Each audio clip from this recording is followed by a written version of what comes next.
Welcome to another episode of All Fired Up. I am Chuck Parker. And I am Bob Forster. How you doing tonight, Bob? I'm real good, Chuck. Now we're here without a guest, so guess what? We are the guests. You're my guest and I'm your guest. There you go. And what happened is our guy just canceled out at the spur of the moment. So we're actually going to talk to the audience and give you a little bit about ourselves.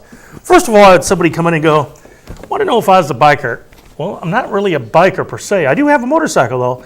But how this bandana come about was 2001, Chuck. My hair's falling off my head. I had a lot of pressure. My wife. It was falling off your head? Well, yeah, my wife ran away with a midget cowboy. What do you? How can you top that? You know, so anyhow, my helmet's slipping on my head. I used to build highways, and I couldn't take it no more. So this girl said, put a bandana on. I did. And by the way, yes, I am bald, kids. I'm sorry. Put it back on, Bob. I'm sorry, Bob, Chuck. put it back on. I'm sorry. Give me a moment. So anyhow, got dizzy, Bob. I started doing film in 2002, so it's kind of came a calling, you know. I don't know if they don't want to look at my bald head. I've asked you want me to take it off. It looks better that way. Thank you, Chuck. I'm just telling you, giving you my opinion. I got to be honest with you. Thank you. So, Chuck, tell me a little bit about yourself. Well, I have hair, Well, I see that, Chuck. but I just bought it. Yeah. It's expensive. They do those little plugs nowadays. My head was like yours about 6 months ago. Now they quit the plugs, I thought. No. Well, it's cheaper now. Okay. So But anyhow, my neighbor doesn't. We're sorry we don't have a guest. Oh, we do have a guest. Well, ourselves, but we don't have a strange guest. That's By the okay. way, if you're wondering about our Badger, Billy Badger, he's going to be the mascot from now on. And you wonder about the flag. The last episode, we did not know where the flag, what country it originated from. We had some guesses. It is Australia. That is where it's from. Well, The it's going Union to make Jack. a lot of people sleep better tonight, Bob. Here, put something on the barber, Mike. So anyhow, well, yeah. Let me ask you a question, Bob. Now, this is so stupid. I know it's stupid. I even hate saying it. Go ahead, Chuck. Have you ever had, are you ready? Yeah. Prostate problems. Have you ever had prostate problems? Okay, I got a story for this, okay. I'm only saying this because This is true story. I assumed you would. Listen. This is true story. So is this, I'm taking this as a yes? Yes. So Okay. listen, 20s. Anybody out there, young kids, you're drinking a lot of alcohol, slow down a little if you'd like to not have a prostate problem. But can you talk? So anyhow, what happened? I was walking along. All of a sudden, it felt like somebody just stuck a knife up How old were you? my behind, like 22, 23. Every once in a while for a couple of weeks, I was, oh, God. Did you party a lot back then, Bob? Yes, but let me tell you. So anyhow, I'm thinking, well, I don't think that's a normal part of my anatomy to have that sharp knife pain up my behind like that. So I went to a doctor. So he sends me to a specialist, okay? So I go into the specialist. It's a guy from India, so, well, you know what happens there, Chuck. Listen to me, Bob. You must bend over. I must check The your rubber prostate. glove and vase? Yes, Bob. So I'm standing there, and I'm like, oh, God, I hate this part, So anyhow, I'm bent over the table. Did you really hate it, Bob? Yes, I did. So this here. Why are you saying it with a smile? You're saying Well, because when you No, hear you're saying it with a smile, Chuck, Bob. when you hear so I the- think it's a lie. Chuck, when you hear the rest of the story, listen. Okay. So anyhow, I get all done. I figured he's all done. That's it, And then he goes, listen to me, Bob. You have to come back again next week. And I go, for what? We must massage your prostate. And I'm thinking, man, I don't know. I never heard of something like this before. But I'm thinking, hey, he's the doctor. So now I go back. So this goes on for like 3 or 4 more weeks. Every week I come in there. So no, please. It's the same old thing, So coming about the 4th week, 5th week, I told my friends, and they all started laughing at me. He's doing what? What's going on? I'm thinking, well, maybe this, I don't know. He's a doctor. That's when I decided to get a second opinion. So I'm always telling him, always get a second opinion. So anyhow, Yeah, but this went on for what, 6 years? yeah, you're real funny, Chuck. How about 5 or 6 weeks? Maybe 4. Oh, see, it was 3 weeks. Now it's 5 or 6. I can't remember. It's Chuck. going up, Bob. So anyhow, I go to Rockford, Illinois. I go to another specialist. When were you married? So, just listen. So I want to know when you got just married. Just wait a minute. So I tell Did you marry an Indian? Listen, no. So I told the specialist, yes. So what's the problem? I explained it. And then he goes, so what were you, this guy doing? I said, well, I come in there every week, and he says he has to milk my prostate. And the guy goes, what? And I was like, right then the light bulb goes off in my head. Oh, my God, I've been used. I've been used and abused. And so he goes, kid, you drink a lot of alcohol? And I go, yeah. And he goes, start drinking water and slow down on the alcohol. You'll be fine. And of course I was. Because when he asked me, I'm thinking, well, maybe in India they do it that way. I don't know. So anyhow, gentlemen, the next time, always get a second opinion, You just have to, So, Well, I like that story, Bob. you know, here's another one too, okay? Make sure you get a colonoscopy checkup all the time. That's good too. How many of those have you had, Bob? Only 2 in my life. Of course, I am 59. It's getting to that point, you know. And another thing, I had some stomach problems. So the last time I went in, and just before they put you up, they were going to check my stomach and check my intestines.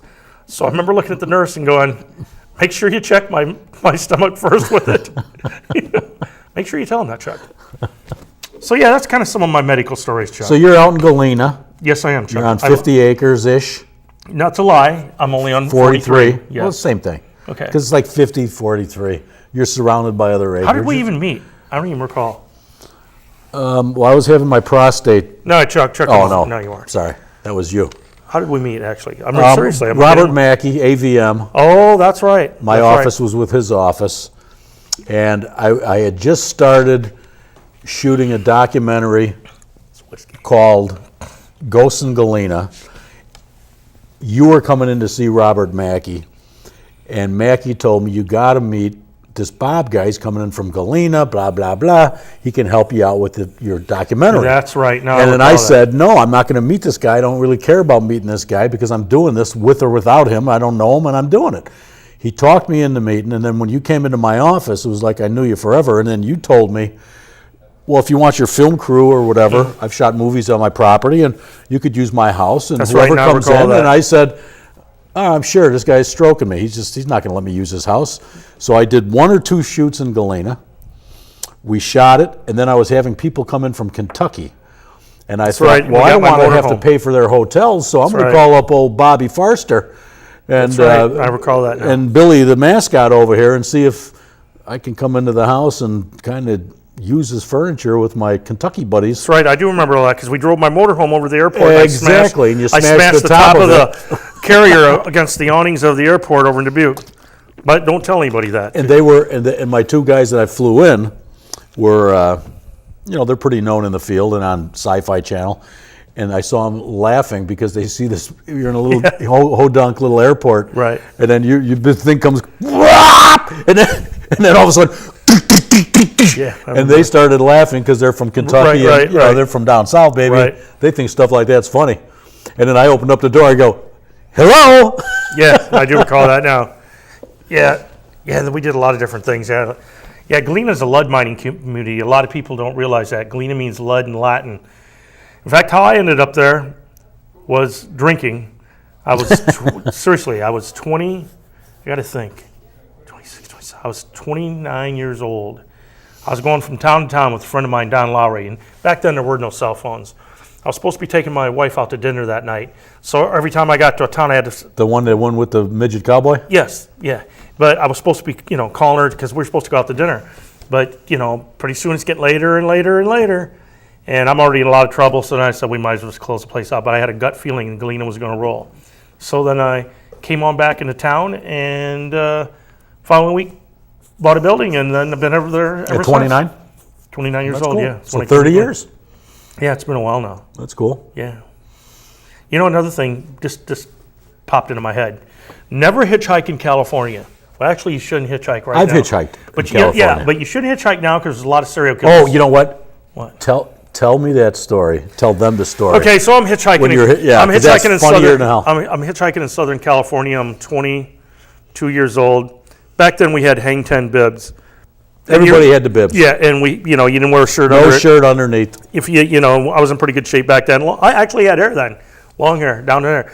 So I'm hitchhiking. A guy picks me up, and he looked like kind of Sid Haig, from the Rob Zombie movies, the guy that we were talking about Yeah. in the last week.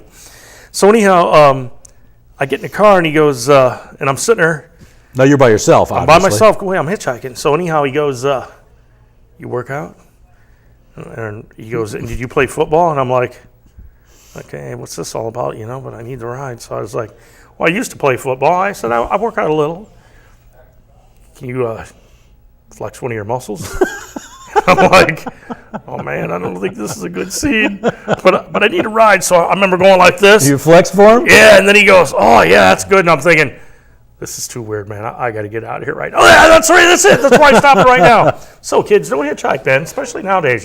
My hitchhiking story, I was hitchhiking. I met a girl in Washington State, at the World's Fair when I was backpacking. And I kind of fell in love with her, I got to tell you. She was gorgeous. She was a dancer in the World's Fair. Whoa. Young. What year? I don't know. It was a long time ago. Okay. And so I came back home from backpacking. I was gone a month. I was writing her letters, and I'm going like, yeah, okay, this is cool. And then I decided I'm going to surprise her the following year. So I packed up my backpack, jumped on a bus, had the bus take me 52 hours to Tacoma, Washington. Okay? And I found her address, and I knocked on her door. And Don't tell me a guy answered. she was at home, but she was engaged, and the guy was in the house. Oh, man. So I was with my brother, and then from that point on, we were doing a Greyhound thing. But let me say, did the girl what? She brought me in her house, met the parents. I stayed at the house for a couple of days. Oh, wow. She was a sweetheart. Oh, you nice. know? And it was all good. But then from there, we had a month pass on the Greyhound, so we took off, and we started backpacking. But to get to a Greyhound station, you had to hitchhike sometimes. So we were hitchhiking in like Yellowstone. And some guy picked us up in like an F-100 or probably F-100 back then, and he's going as fast as you can go down these gravel roads, and he pulls into this like a bar area, gravel, just spun it on the side, pulls out a bottle of whiskey, starts drinking it out of his seat. He goes, "I'll be right back." And I'm sitting there looking at my brother going, where the hell are we at? We can't just leave. Yeah, what's going on here? I don't know where I'm at. We're with this guy, right? So he comes out with another bottle, jumps in the car, and proceeded to go about 8,000 miles an hour down these gravel, like just back road mountain things in Yellowstone. And I thought we were going to get killed. And I go, we got to stop you can't drop us off.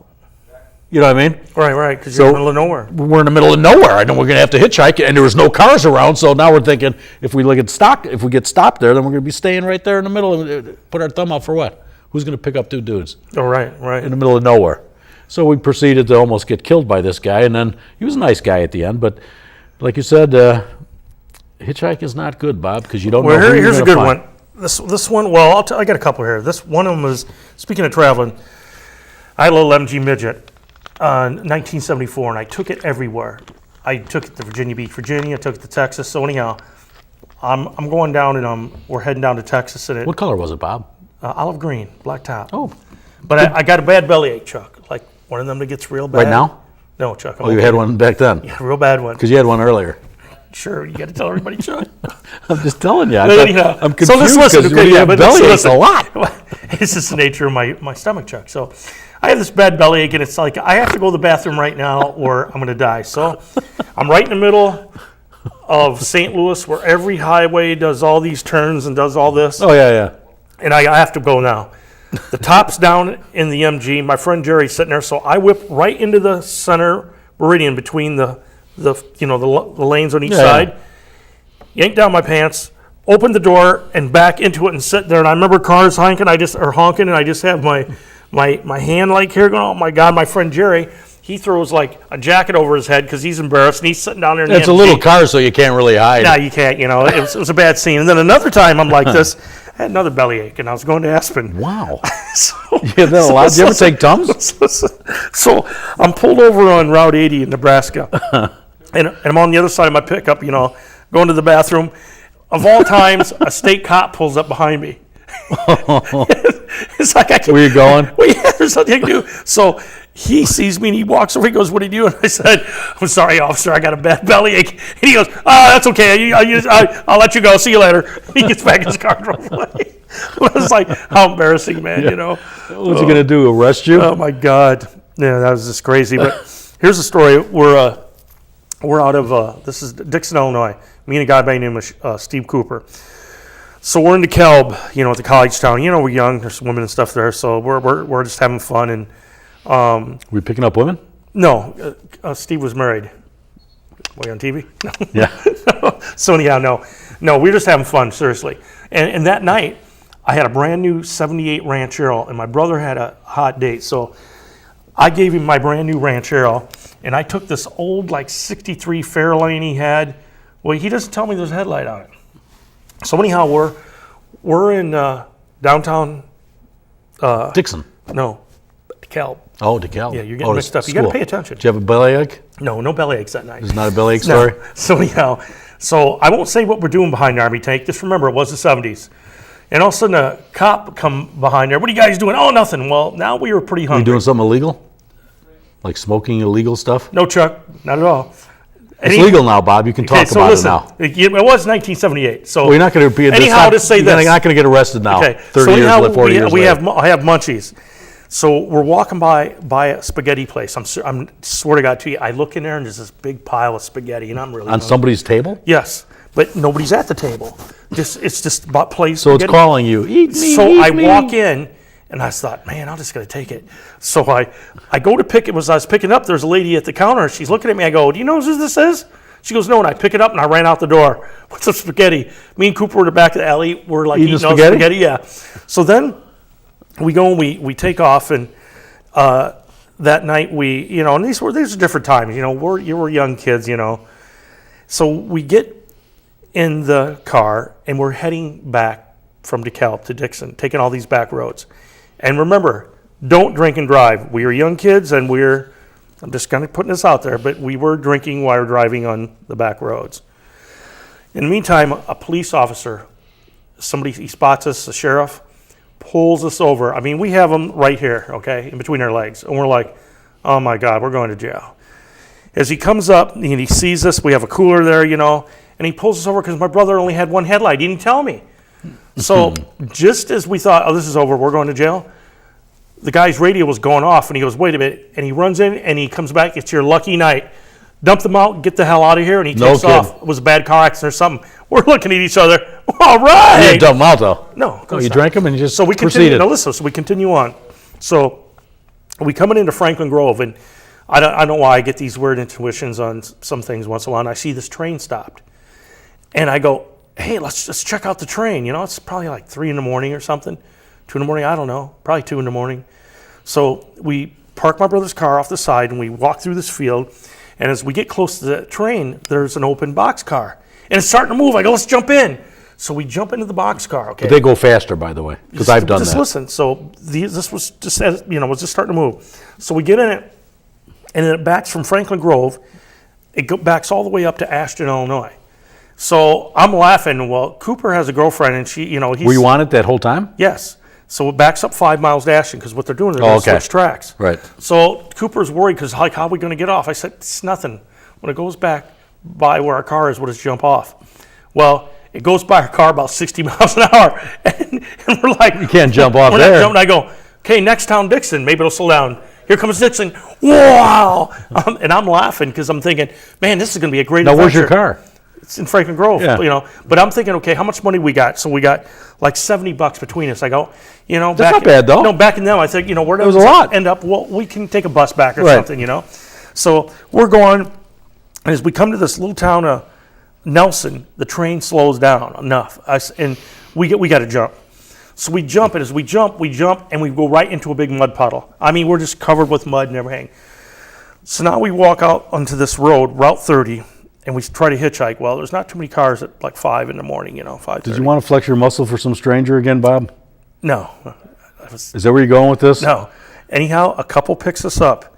I couldn't believe they picked us up.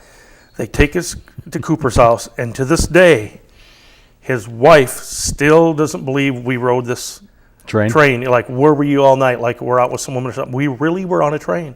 I mean, it's truthful. It's like a song, like a country song. We were on that train to nowhere. Did I ever tell you when I fell in a garbage can, Bob? No, seriously? You fell like a giant one? Like those big Chicago Yes, gas like- things with the lids that lip over? Yeah, like the guys that jump off buildings into them? Yeah. Well, can I tell you a story? Yeah. Because you told me about your prostate, which is Yeah. disgusting, and then this is disgusting too. You better get yours checked. Well, I have my check, Bob. Okay. Now, you've been kicked between the legs, right? Yes, Chuck. All right. Well, I've been a martial artist my whole life, so I've been kicked there a lot. And it's very painful. It's very sensitive. Well, I was picking apples with a friend of mine, and we're in Chicago, and I'm on the fence, and I'm branching. I see a big, beautiful apple up there, and I see the garbage can over here. So I stretch my leg over to the garbage can because the lid's lipped, so I don't think it's going to go flying off. Well, the lid went flying off, and I went down like this, Bob. And needless to say, I was about this much shorter than my feet hitting the ground. Oh my God. So I did this. Right. And I jumped off. And Screaming. my buddy Were was you screaming? screaming loud. I'd be screaming And my a little. buddy was laughing so hard, and I'm running up and down. The F-bombs are flying, and I'm going up and down the gangways. They call them gangways in Chicago. How old were you? About 15, 16 years old. Going up and down, screaming and yelling. So I jump on his bicycle. I knew I wasn't 16 and weren't driving. Jump on his bicycle. It's hurting bad.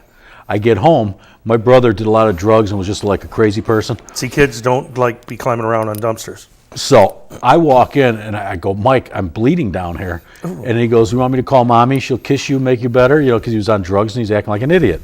And I go, no, I really got hurt, So to make a really long story short, because I got to shorten this up or we'll be here all night, I ended up getting We don't have a guest, so we can be. a hematoma, which is a blood clot in my God.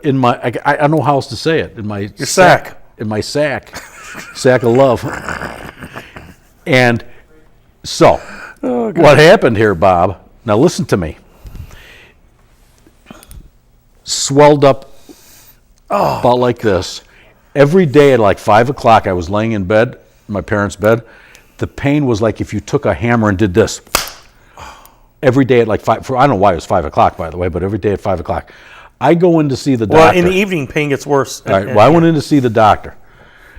And the doctor put me on no shots, where the women put their in those stirrup things. You know what he did, Bob? No, I don't know if I want to know, Chuck. He took a razor, Bob, and this is my sliced it open, Bob. Now, how are you going to get the coagulated blood out of there other than squeezing them, Bob? You're killing the people out there. I don't care. It's my story. You told me your prostate. I'm telling you mine. Squeezed and squeezed. Then he proceeded. This took 45 minutes, by the way, to do this little thing that he did. No pain killer at all. Took a fish hook, looked like a fish hook with gauze, and in the incision, jammed the gauze in my suchis and just jammed it in here while I was screaming. When I got That's crazy. When I got done, anesthesia. listen, Bob. When I got done with this, his name was, I'm going to say it, Dr. Bartleson, big older guy with a big beard. He's probably dead now. He's, thank God. His nurse and himself had the white coats on, totally filled with blood. Right? Mm-hmm. And you know what the son of a bee says to me? He goes, when you get older, women are going to say how painful it is to have children. You can tell them you know what the pain is like. I don't want to know that, Chuck. That's my story, Bob. Well, I'll tell you what, speaking of kids and that, I had a little brother, Kenny, and I was always getting into trouble. And you guys might experience kind of some of these things with your siblings when you're young. So anyhow, I was working, now here's a story. Let me tell you kind of how this goes around. My parents were divorced when I was in 7th grade. My mom ran away with Uncle Don. Oh, with your... Well, no, it was my dad's friend. Sister's ex-husband. Ooh, So this is complicated, this Bob. is like out of Kentucky. So eventually... We got about 5 minutes left of the show, Bob, so this is a long story? No. So eventually my mom marries my uncle, who turns into my stepdad, makes my cousins turn into my half-sister, and my dad married the babysitter me and my brother should have had. So anyhow, I was always getting in trouble because I worked at the Brown Shingle as a busboy. I made $7.50 in a night, and I got a free meal. I usually had to get chicken because it was good. So I was buying my own clothes since my parents got divorced and that, and so I'd get pissed off if my brother was wearing my stuff. So I was always throwing something at him, Did you throw so something I hard? picked this dirt clod up. Well, I didn't know it had a piece of glass in it, and I hurled it as hard as I could, and it hit him in the leg, cut his leg all open. So he goes to tell my dad. Of course, my dad comes home from work. I knew I'm going to get a beating, so I run down to the barn. You'll whip your ass, Bob? Yeah, but he'd more do that. But I would run down to the barn. I climbed up in the roof. So my father comes down there. He's screaming at me, "You get down here right now!" And I go, "I ain't coming down." They go, "You're gonna come down and beat my ass?" And he goes, "You damn right I am." I said, "I ain't coming down." You come up and get me. So listen, You gotta work for this one. Our house is like a block away from the barn, and all of a sudden night's coming down. Man, it's getting. Oh, he let you stay up there because he knows you got to come down. He can't get me. Right. But anyhow, night's coming up. Oh man, there's goblins and stuff out there. It's getting pretty spooky, man. This is a barn, from the 1900s. I was like, so I came down, but by then he was cooled down, so I was okay. I just got grounded. But Now here's another time. When I was a kid, I had like a mini bike called a tote goat. So my dad has friends over, and they got steaks all out in the grill. So I'm showing how to do wheelies, okay? So I tell the guests, watch this. So I'm doing this wheelie, and I fly right into the charcoal burner, and all their steaks go flying over the ground. Did you get a beating? Yeah, I did, right in front of the guy. No. Yeah, they get the guests. They didn't care. Yeah, I kicked my Probably ass the guests off. probably kicked your Yeah, butt, too. yeah, because I threw all their steaks on the ground. Right. So Did they yeah, wash them off and eat them? No. So I was always getting in trouble with my brother. One time, another time he had my shirt on, and my brother would always like run away, and then he'd laugh at me. So then I found this piece of plastic, and I was really good at throwing rocks and stuff. I mean, I could throw something and hit you right where I am. So I throw it, and it goes and smacks him in the head and cuts his head open. Yeah, I got beat again. So you had some wacky brothers. Yeah, not too bad. Well, I had a little brother. Are you friends with your brothers now? Yeah, well, one, I hardly see the one in Texas, and I got to You tell got one in Galena, right? Yeah, I see met all him. the He's a time, nice guy. okay? But here, let me tell you about my little brother. My first brother, Kenny, is 2 years younger than me. Then there's a 4 years difference to brother Jeff. Then another 2 to Andy. Now, Andy, when he's a little kid, we always thought maybe he wanted to be a girl or something. He used to walk around with a wash rag on his head. I swear to God. He put a dry washcloth and he'd hang it on his head. And Like hair? Yeah, he had my mom's purse, and he told us he was a girl. What's he doing now? Is he a stripper? No, he's a real estate agent. Yeah, But- sure he is. But you haven't seen him in years, so you don't know. What's Yeah. his first name? Andy. So, but I mean, Andy? that was kind of funny, you know. So, yeah, I mean, the things that happen at your house, you know. Oh, and then like my stepmom, she had bought these brand new, like beautiful little swans. Well, of course, I'm listening to Led Zeppelin, you know, and she's going, and I'm using them like drumsticks. All of a sudden, one of the heads flew off. The one, oh my God, we're gonna get beat now. So I went and we didn't have, you know, like Gorilla Glue and stuff Yeah, like yeah. that back then. So I got Elmer's, oh, please, Which isn't going to work. please hold the head on. Well, it did. I got it to stay on for a little while, but then a couple days later, they noticed, man, I got beat up again. Yeah. So, See, I lived with the mafia, Bob. I'm Swedish, but I lived with the mafia. My brother, every time my parents went out, he would go look at me with like a devil, and he'd say, "Go get that. Go do that." And I would go, "I'm not doing that." And then he would proceed to kick my ass. Not like a normal punch you in the arm and make you cry. Kick my ass. And then that's why I started martial arts way back So you did 40 fight years against ago. And then I proceeded to, about 8 years after I started martial arts, called him out, and then I got him back. There you go. And that's the end of the show, Bob. hey, Thanks for being my guest. Hey, thanks for being my guest, Chuck. And again, we'll see you next week on All Fired Up. Say goodbye, Billy. Billy. Goodbye, kids. Goodbye, everybody. All right. Thanks for watching. Okay, Chuck.